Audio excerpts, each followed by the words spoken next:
नमस्कार साथियों, आप सभी का बहुत बहुत अभिनंदन है आपके अपने YouTube चैनल हिंदी जगत में। साथियों, प्रयोग के आधार पर और विकार या परिवर्तन के आधार पर, रूपांतर के आधार पर हम शब्द के भेद पढ़ चुके हैं। हमारी ये कड़ी समाप्त हो चुकी है। अंतिम कड़ी पढ़ाते समय साथियों हमने आपसे कहा था कि अव्यय की भांति एक और शब्द होता है, प्रायः हिंदी भाषा में उसका प्रयोग किया जाता है, जिसे हम निपात कहते हैं। क्या कहते हैं साथियों? निपात कहते हैं। आज का हमारा जो शीर्षक है साथियों वो है निपात। आज का हमारा शीर्षक है निपात। निपात का साथियों जो शाब्दिक अर्थ होता है वो विनाश या पतन होता है। विनाश या पतन होता है। निपात वे शब्द होते हैं जो किसी शब्द पद पूरे वाक्य के, जो किसी शब्द पद अथवा पूरे वाक्य के मुख्य भावार्थ को ही बदल देते हैं। निपात वे शब्द होते हैं जिनका प्रयोग करने से जो हमारा वाक्य है, वाक्यांश है अथवा कोई पद है, उसका जो भावार्थ होता है पूरा का पूरा भावार्थ ही परिवर्तित हो जाता है, बदल जाता है, यानी कि नष्ट हो जाता है। जिस अर्थ में कहा जाता है वो न हो कि कोई और अर्थ ले लेता है, अनायास दूसरा अर्थ पकड़ लेता है। और यह डिपेंड करता है कि सामने वाला किस तरह से उसे समझ पा रहा है। बोलने वाले यानी वक्ता ने किस प्रकार से अपने विचारों को व्यक्त किया है, कैसे शब्दों का चयन किया है, और समझने वाले ने यानी श्रोता ने किस तरह से उन शब्दों का श्रवण किया है, सुना है और किस प्रकार से उस पर विचार मंथन किया है और उसे समझा है। सर्वप्रथम निपात की जो चर्चा है वो यास्क मुनि जी ने अपने शास्त्र निरुक्त में इसका वर्णन किया है। यास्क मुनि ने अपने निरुक्त शास्त्र में नाम, उपसर्ग, आख्यात तथा निपात इन चारों का वर्णन किया है। और निपात में जो अव्यय के विरोध तरह काम तो करते हैं लेकिन अव्यय जैसे नहीं। अब हिंदी भाषा में इनका जो प्रयोग होता है निपात का किस तरह से होता है, जरा हम इस पर बात करते हैं, चर्चा करते हैं साथियों। ठीक है, ये ध्यान रखिएगा, ये पूछे जाने योग्य प्रश्न है। निपात की सर्वप्रथम चर्चा किसने की या कहां मिला है? ठीक है, यानी वे शब्द जो किसी शब्द के, पद के अथवा वाक्य के मूल अर्थ को ही परिवर्तित कर देते हैं, ऐसे शब्दों को निपात कहा जाता है। अगर हम कहें, देखें या बनावट की बात करें तो निपात भी एक तरह से क्या होते हैं? अव्यय ही होते हैं। अव्यय ही होते हैं, किंतु पूर्ण अव्यय नहीं कहा जाता। किंतु पूर्ण अव्यय नहीं होते, पूर्ण अव्यय नहीं होते हैं। ठीक साथियों, वे शब्द जो किसी शब्द, पद, वाक्य के मूल अर्थ को परिवर्तित कर देते हैं, बदल देते हैं, भावार्थ परिवर्तित कर देते हैं, ऐसे शब्दों को निपात कहा जाता है। ये अव्यय ही होते हैं या अव्यय की तरह ही होते हैं, किंतु पूर्ण अव्यय नहीं होते। ये दोनों बातें हमेशा ध्यान रखिएगा साथियों। अभी हाल ही में बिहार में जो प्रश्न पूछे गए हैं वो 5 विकल्पों के आधार पर जो है प्रश्न पूछे गए हैं। और एक विकल्प था, बड़ा ही खतरनाक होता है, 1 से अधिक और एक भी नहीं। साथियों जब इस प्रकार से विकल्प आते हों तो जाहिर सी बात है साथियों कि आपको जो भी आप टॉपिक पढ़ रहे हो, जो भी शीर्षक पढ़े हो व्याकरण में या किसी भी चीज में पढ़े हो, तो उसकी 3-4 चीजें हमेशा याद होनी चाहिए। उस टॉपिक का अर्थ, जो भी हेडिंग होगी, जो मुख्य होगी, उसका अर्थ, परिभाषा, और तीसरा साथियों बहुत ही महत्वपूर्ण है उसकी विशेषता। ये तीनों चीजें अवश्य पता होनी चाहिए। जब ये 3 चीजें पता होंगी तो जब उस टॉपिक को आप बकायदे बखूबी जान रहे होंगे तो दिक्कत नहीं होगी। आप किसी भी प्रकार से प्रश्न आपको जैसे मन चाहे वो वैसे पूछे, आप उत्तर दे पाएंगे। मैं चर्चा करने वाला हूं साथियों, बिहार के कुछ ऐसे प्रश्न हैं, बड़े इजी प्रश्न थे और साथियों ने केवल रटा था। और कहावत है, रटंत विद्या टिकंत नाही, चपंत भोजन पचंत नाही। ठीक है, रटा हुआ ज्ञान दीर्घकालिक नहीं होता, लंबे समय तक नहीं रहता है साथियों। और यदि आवश्यकता से अधिक भोजन ग्रहण कर लिया जाए तो उसे भी हमारा शरीर स्वीकार नहीं करता है। ठीक है साथियों, तो ध्यान देना है, जो भी आप पढ़ रहे हो उसका आपको विस्तृत ज्ञान और उसकी समझ जो है वो गहनता के साथ होनी चाहिए। समझ विकसित करिए। समझ कैसे विकसित होगी? लगातार अध्ययन से, निरंतर अध्ययन करने से, चिंतन करने से, लेखन करने से आप में जो वास्तविक ज्ञान है वो समाहित हो जाएगा। वास्तविक ज्ञान और वास्तविक पहचान के लिए आपको निरंतर अध्ययन करना होगा साथियों। तो हम चलते हैं निपात के कुछ उदाहरण की तरफ साथियों। जैसे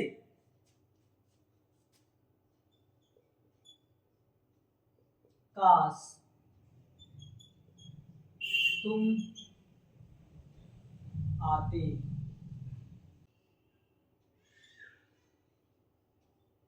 अच्छा तुम जाओगे,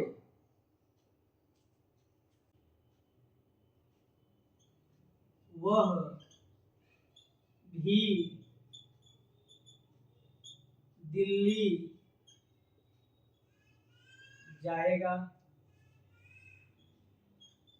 तुम उसे जानते भर हो,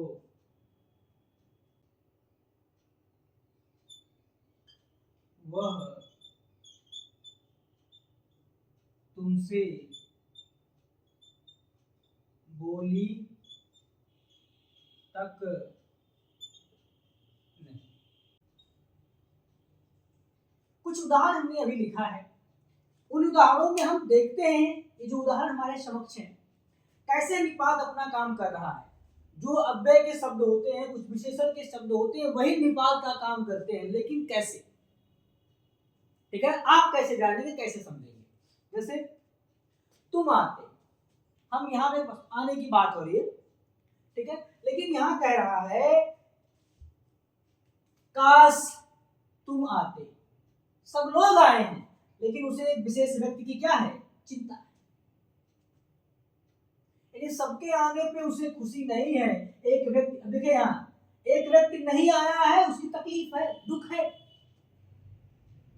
इस बात का दुख है, क्षोभ है, वियोग है कि कोई नहीं आया है, सभी आए हुए। अर्थ क्या है? परिवर्तित कर दे रहा, बदल दे रहा, किसी और अर्थ की तरफ ये संकेत कर रहा। अच्छा तुम जाओगे, अब जरा इन शब्दों को ध्यान से सुनिए। अच्छा तुम जाओगे, मना कर रहा है कि नहीं मना कर रहा? अच्छा तुम जाओगे मतलब तुम्हें जाने वाले और कोई जाने वाला नहीं है। अब देखिए मना करने के लिए कैसे कहा जाए, कैसे? अच्छा तुम जाओगे, अब ये मना नहीं किया गया, इस प्रकार का वाक्य बोल के मना नहीं किया गया, साफ साफ नहीं दिख रहा है, लेकिन मना ही किया जा रहा है।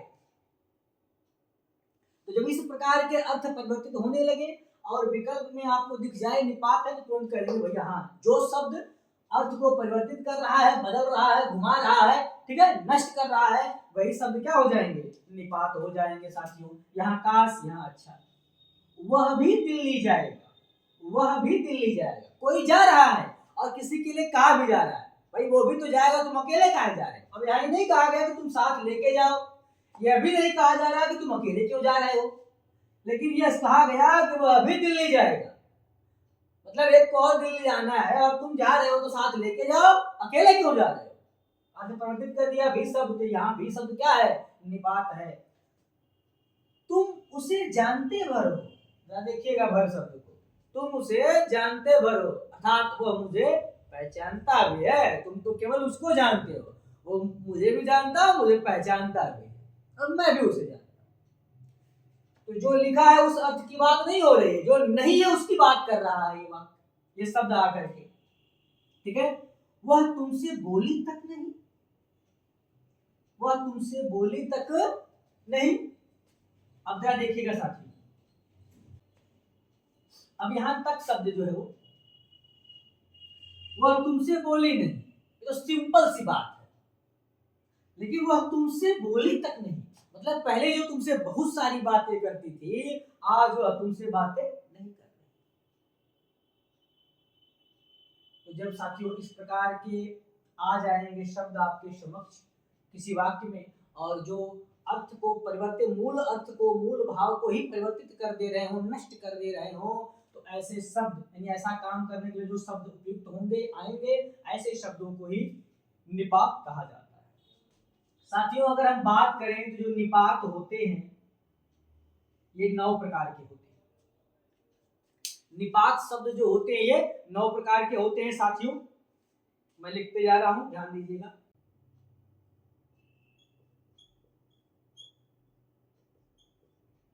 स्वीकृति बोधक,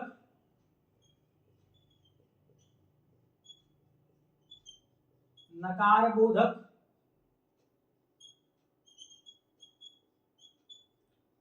तुलना बोधक,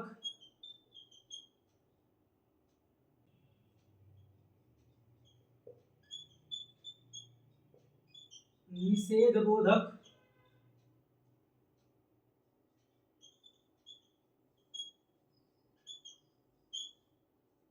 प्रश्न बोधक,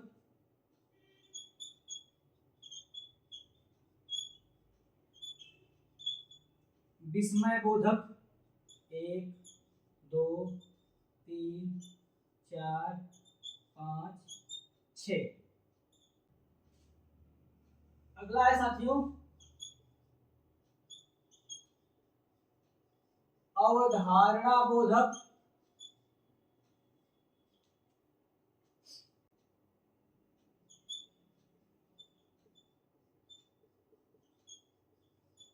आदर बोधक, और अगला है और अंतिम है बल प्रदायक। ठीक है साथियों, तो ये हो गया हमारा 7, ये है 8 और ये हमारा है 9। कौन से साथियों शब्द आते हैं जिन शब्दों को हम देख करके आसानी से पहचान ले कि भैया ये निपात के और कौन से हैं। अमूमन आपको साथियों ये मिलने वाला नहीं है कि निपात कितने प्रकार के होते हैं, और ये प्रश्न भी नहीं पूछा जाता, लेकिन मैं आपको आपकी विस्तृत जानकारी के लिए, ताकि आपसे अगर वो 5 प्रकार के विकल्प पूछे जाए, एक से अधिक या एक से एक भी नहीं, तो आप आसानी से कर सकें। स्वीकृति बोधक में जो विकल्प होते हैं साथियों ध्यान दीजिएगा,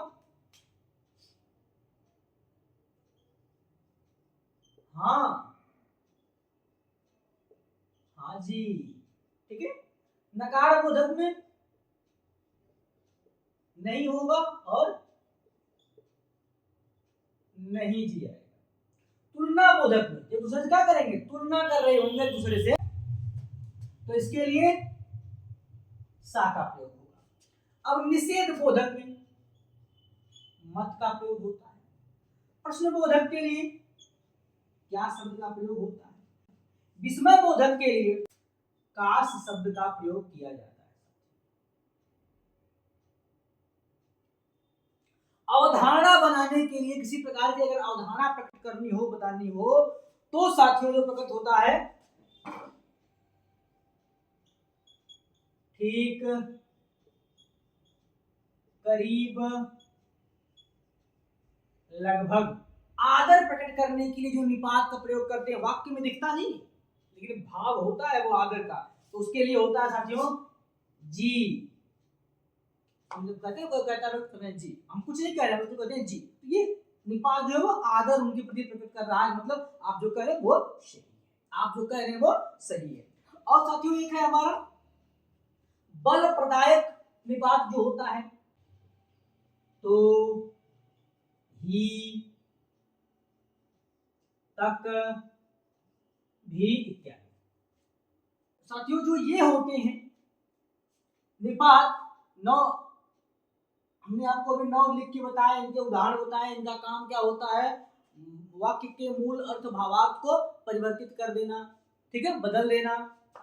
और साथियों जो दूसरा है, इसकी जो दूसरी विशेषता है वो हमेशा ध्यान रखिएगा कि ये अव्यय वाले शब्द ही होते हैं, किंतु पूर्ण अव्यय नहीं कहे जाते यदि ये वाक्य के अर्थ को बदल रहे हैं।